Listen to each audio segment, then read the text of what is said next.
I am doctor Bushra, physiotherapist. आज मैं आपको बताऊंगी कि आप लोग सुबह जब सोए उठते हो तो आपको किस तरह से उठना चाहिए, आपको किस पोस्चर के साथ उठना चाहिए जिससे आप पूरे दिन में stiffness, back pain, neck pain, headache या स्ट्रेस, आपको इन सब से किस तरह बचा जा सके। मैं वो सब आपको टिप्स बताऊंगी ताकि आप लोग पूरे दिन में फ्रेश फील करो और कहीं आपको पेन ना हो। How to wake up in correct posture, हम सुबह करेक्ट पोस्चर के साथ कैसे उठ सकते हैं। सबसे पहले नो झटकी वे, हमें झटका लेकर नहीं उठना चाहिए। हमें किस तरह, क्योंकि जो हमारा ब्लड फ्लो होता है, हम लोग लाइंग पोजीशन में लेटे हुए हैं, सीधे लेटे हुए हैं, तो हमारा जो ब्लड फ्लो होता है वो हॉरिजॉन्टल मूव कर रहा होता है। ठीक है, फ्लोस का जो होता है वो हॉरिजॉन्टल होता है। जब हम लोग झटका लेकर उठते हैं, जर्की वे से उठते हैं, तो ऐसे होता है जो हमारा हॉरिजॉन्टल ब्लड फ्लो होता है वो उसने वर्टिकल में कन्वर्ट होना होता है। तो इससे क्या होता है कि वो जो पेशेंट होता है फिर वो उससे डिजीनेस फील करता है, मतलब कि उसको चक्कर आना स्टार्ट हो जाते हैं। इसी वजह से हमें जर्की वे से नहीं उठना चाहिए। उससे हम लोग ऐसे होता है कि हम लोग वार्म अप नहीं हो पाते, फिर सारा दिन हमें कभी कहीं पेन, नेक पेन रहता है, हमें बैक पेन रहता है, हेडेक होती रहती है, स्ट्रेस रहता है। ठीक है, मैं आपको टिप्स बताऊंगी जिससे आप लोग अपने करेक्ट पोस्चर के साथ मॉर्निंग में उठेंगे ताकि आपका दिन अच्छा गुजरे। स्टेप 1, जब आप सुबह सोए उठ गए हो तो आप सीधे लेटे हुए हो।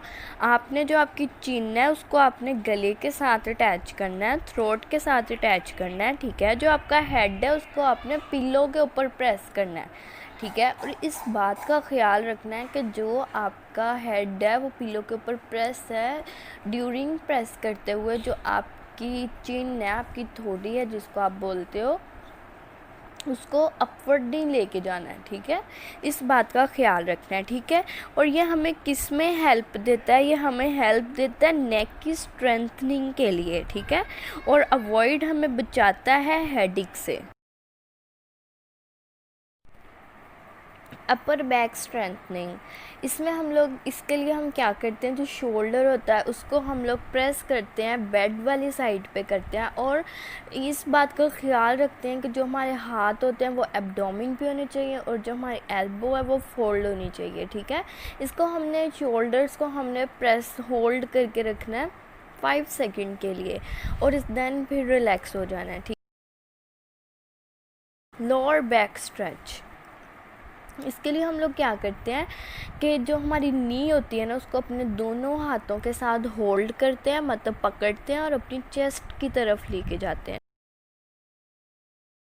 नी टू चेस्ट एक्सरसाइज, इसमें एक्सरसाइज से क्या होता है, हमारा जो स्पाइन होता है वो स्ट्रेच हो जाता है, वार्म अप हो जाता है, उससे हम लोग प्रिपेयर हो जाते हैं वेकअप उठने के लिए। ठीक है, और इस बात का ख्याल रखें कि हमने जब ये एक्सरसाइज परफॉर्म करनी है तो नेक को रेज़ नहीं करना है। और जो मोस्टली ऐसा होता है, जो पेशेंट्स होते हैं ऑस्टियोआर्थराइटिस के या ओल्ड एज जो लोग होते हैं, वो लोग अपनी नी को दोनों हाथों के साथ नहीं पकड़ सकते। ठीक है, उनमें ये मसला होता है, उनके जोड़ों का मसला होता है, वो अपने नी को दोनों हाथों से नहीं पकड़ सकते, वो इस तरह करते हैं। उनके लिए यही सेम एक्सरसाइज ऐसे होता है कि वो अपने थाई से दोनों हाथों से थाई को पकड़ के अपनी चेस्ट की तरफ लेके जाते हैं। ठीक है, इससे क्या होता है कि जो हमारा जो ग्लूटियस मसल होता है, हैमस्ट्रिंग मसल होता है, उसमें हम स्ट्रेच फील करते हैं। ठीक है, और बैक में this exercise make perfect for back spine. जो हमारे पास ये एक्सरसाइज है ना, इससे जो हमारी स्पाइन होती है ना वो हम लोग पूरा दिन उससे फ्रेश रहते हैं। ठीक है, ये एक्सरसाइज बैक के लिए बहुत परफेक्ट है। अब हम बात करेंगे हिप और नी। हिप और नी के लिए हम लोग कौन सी एक्सरसाइज परफॉर्म करेंगे, उससे हम लोग ऐसे करेंगे। सबसे पहले हम लोग 1 लेग फोल्ड करेंगे।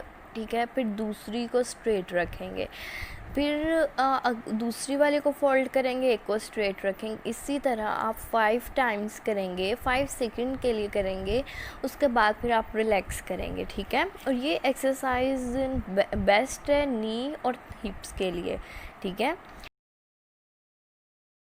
बेस्ट है नी और हिप्स के लिए, ठीक है। Knee to hip blood flow increase हो जाता है, मसल्स और जॉइंट्स वार्म अप हो जाते हैं, ठीक है। और जो एंकल है, एंकल हमारा मोबाइल जॉइंट है जिसके ऊपर हमने ऑल वेट बेयर करना होता है, ठीक है।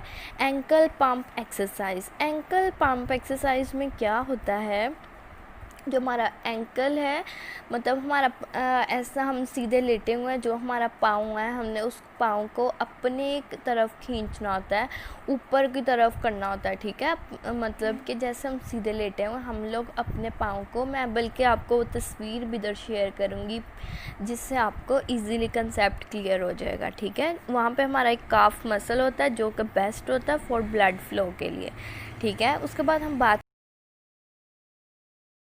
बात करेंगे टोस। टोस जो होते हैं वो बेडशीट रोल करते हैं। इस एक्सरसाइज में हम लोग ऐसे करते हैं कि जो बेडशीट होती है उसको हम लोग रोल करते हैं अपनी उंगलियों, पाँव की उंगलियों के साथ, ठीक है। जो हमारा पाँव है वो बेड के ऊपर, हम लोग बेड के ऊपर पड़ा है, तो जो हमारी फिंगर्स हैं हम लोग उसको, चादर को अपनी उंगलियों के साथ अपनी तरफ को खींचते हैं, ठीक है। Exercise make ready for weight bearing exercise, ठीक है। इस एक्सरसाइज को टोज कर्ल एक्सरसाइज बोलते हैं। इसके साथ जो हमारी एडी में पेन होता है, हील पेन होता है, उससे भी हम लोग बच सकते हैं। ये काफ़ी हेल्प देती है उस पेन की रिलीफ के लिए, ठीक है। Correct posture to get up from bed, ठीक है। अब मैं आपको बताऊंगी पोस्चर के बारे में कि जब आप उठने लगे हैं तो आपने कैसे उठना है। हम लोग सबसे पहले हम लेटे हुए हैं, ठीक है। आपने साइड लेनी है, टर्न साइड 30 सेकेंड के लिए आपने साइड लेनी है, ठीक है। जो अपर हैंड होगा उसके ऊपर आपने वेट डालना है, ठीक है। और जो दूसरी एल्बो होगी उससे आपने सपोर्ट देनी है। उसके बाद आपने वो एल्बो वाला हैंड भी बेड के ऊपर रखना है और दोनों हाथों के ऊपर सपोर्ट देनी है और फिर आपने उठ के बैठ जाना है। अपने शोल्डर को रोटेशन करवानी है, ठीक है। और नेक साइड टू साइड, ठीक है। जब आप बैठ गए हैं तो आपने जो आपकी नेक है, आपने पहले इस साइड लेफ़्ट साइड को देखना और फिर राइट साइड को देख।